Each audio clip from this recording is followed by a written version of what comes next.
was a girl, but because Giselle didn't have the Locksley surname, Alvina only liked the sons of her eldest son and third son. In the past, Arista couldn't care less about that because she was a member of the Bulbous family, but now Giselle desperately needed the support of the Locksley family. Why shouldn't I say that? She belongs to the Bulbous family, our family, so we won't pay a cent for her, insisted Alvina. Giselle is also the Locksley family's granddaughter. How can you say she doesn't belong to your family? Arista argued. She felt panicked because if the Locksley family didn't pay the compensation for them, she wouldn't be able to afford it. Because her surname is Bulbous, not Locksley, said Alvina disdainfully. It doesn't change the fact that she's also your granddaughter. She's related to you by blood, Arista pointed out. I told you, I don't think she's one of us, scoffed Alvina in a tough tone. Her husband, Basil, said nothing because he had the same idea. However, for the sake of his good image, he didn't want to argue with Arista right now. At the same time, the wives of the Locksley family's other sons were gloating over Arista's misfortune. Their families weren't comparable to Arista's, so they were always jealous of her, but they didn't dare to go against her. Now they weren't afraid of Arista any longer, so they dared to gloat over her misfortune publicly. Dear listener, the upcoming episode will be today's last free episode of this story. Come back tomorrow to enjoy free episodes or get coins now to continue listening. Arista was so angry that she couldn't string a sentence together. Felix was also losing patience. He immediately interrupted them. All right, I just came to tell you about the damage. Ariana will have the exact amount in a few days. I'll come to talk with you about the compensation at that time, he explained. Giselle is seriously injured. There must be an explanation for that, Arista argued. She felt that since her daughter was badly injured, that was enough to pay the bill. She went to cause Ariana trouble first, so that's the price for her own rude behavior. As for the damage she caused, she needs to pay compensation, insisted Felix. It's not fair, Arista whined, still feeling reluctant to accept it. Not fair? Ariana's stores have been destroyed for no reason. She suffered a great loss of goods and business. Is it fair for her? You think your daughter's injuries are more serious than her loss? But she cares more about her own business. If you don't pay for it, I'll go to the Ansera for justice, threatened Felix. Upon hearing that, Arista lost her courage.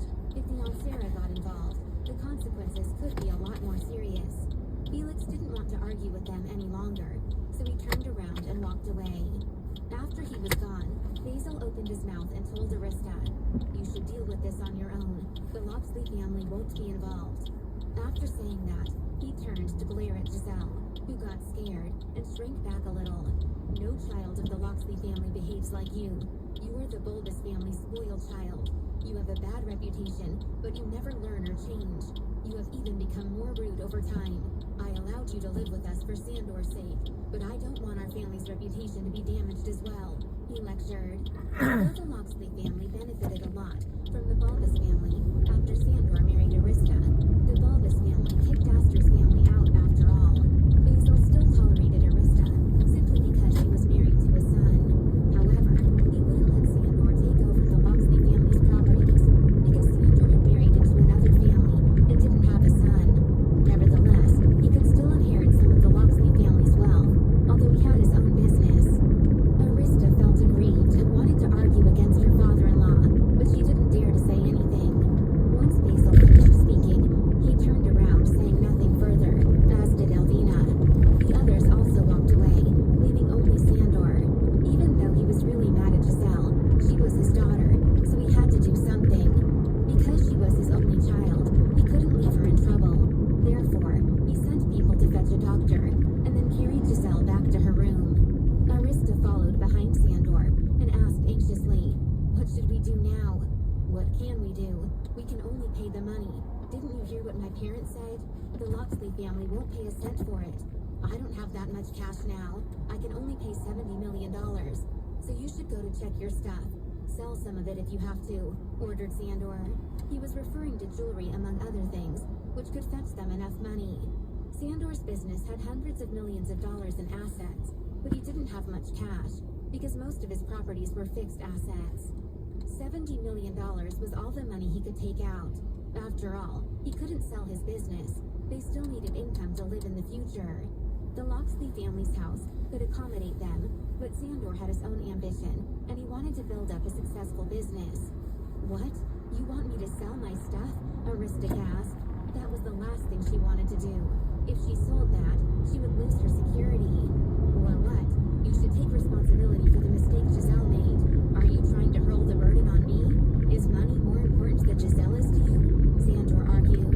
He couldn't believe Arista still wanted to keep her stuff at this moment. I didn't mean that. Arista denied it at once. Money definitely wasn't more important than her daughter, because she only had one daughter. Therefore, whether she wanted to or not, she had to sell some of it. The news that Ariana's stores were vandalized soon spread. The Flores family, the Ortiz family, Ava, and many other people heard about it. As a result, once Ariana was out of the world of immortals, she saw that she had over a dozen missed calls. Ariana called Master Flores back first, then called Master Ortiz, then Ava. She didn't give a detailed explanation to Master Flores and Master Ortiz. She only told them that someone caused her trouble, but that the problem was already solved.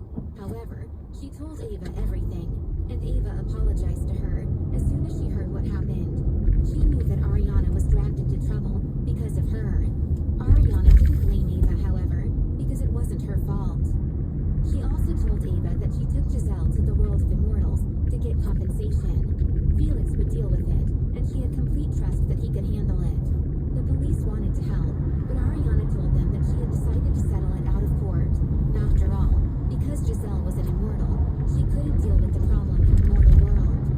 Ariana's conversation with Giselle didn't spread, so not many people knew the reason behind Giselle's actions, and they could only guess about it. After Ariana came out of the world of immortals, she went directly back to her university. She didn't need to deal with the damage on her own, since Chevy would fix it. She just needed to know how much the loss was. When Ariana was back at UCLA, the students had just finished their late afternoon classes, so she went to get dinner with her friends. Everyone asked her about the news once they met, and they seriously disliked the woman who caused the damage. They believed that Ariana was an innocent victim. The video of Ariana fighting against Giselle was already uploaded to the internet, so Evelyn knew about the situation. Actually, Evelyn thought that Giselle must have gone to smash Ariana's stores, because Ariana had helped her out in her conflict against Giselle, so she felt very guilty, as if it was her fault. Therefore, at their gathering, Evelyn apologized to her. Ariana, I'm sorry. It's all my fault. If it hadn't been for me, you wouldn't have messed with Giselle, and she wouldn't have destroyed your stores. What happened? Kat and Candace immediately asked when they heard that. Oh, it's not because of that. It was because of something else, Ariana immediately assured her. Even though Ariana said that, Evelyn couldn't believe it, so Ariana continued. Have you heard about what happened to the Bulbous family yet? The Bulbous family? I've heard about it, but I don't know any details, admitted Evelyn. She only knew that Ava went to take revenge, and Astor's family was kicked out of the Bulbous family, then Dauphine died. However, Evelyn didn't know that Ezekiel and his disciples were involved, so she had no idea that Ariana played a role in it. In fact, when she heard about it, she had been surprised to know that Ava was still alive. Because she knew Ava's death had something to do with Astor, she didn't think it was wrong for her to return to take revenge. Astor had tried to kill Ava, so it was already very nice that she only disabled him in retaliation. If he wasn't her father, she would probably have made him pay a higher price. I went with Ava to the Bulbous family's house that day, along with my master, said Ariana meaningfully, but she didn't give more details. Oh, Evelyn said in realization. After that, she didn't feel guilty any longer. She didn't ask for details either, because it was the Bulbous family's family affair. What are you talking about? We can barely understand, complained Kat. It's another family's personal affair, so we can't tell you much about it. But don't worry, I'll be compensated for the loss of my property, explained Ariana. She couldn't tell Kat and Candace much about the world of immortals. Since she said that, Kat and Candace stopped asking. The next day, Chevy calculated the total loss of property, which came to about $120 million. At noon, Ariana went to the world of immortals again with the itemized list of damaged goods. She also brought the actual damaged merchandise to them. Since she asked them to pay compensation, she would give them the destroyed items. Some of them could be recycled. For example, broken bracelets could be made into earrings and necklaces. There were some damaged earrings and necklaces, which could also be sold at a low price. That could make up for the loss. Ariana wouldn't bother to do that herself, because she didn't need to carry that burden. She would ask them to pay her the compensation according to the original prices. The original prices didn't include profits. However, the cost price wasn't how much Ariana bought them for. It was the normal cost in the industry. After all, Ariana got jade by stone gambling, which barely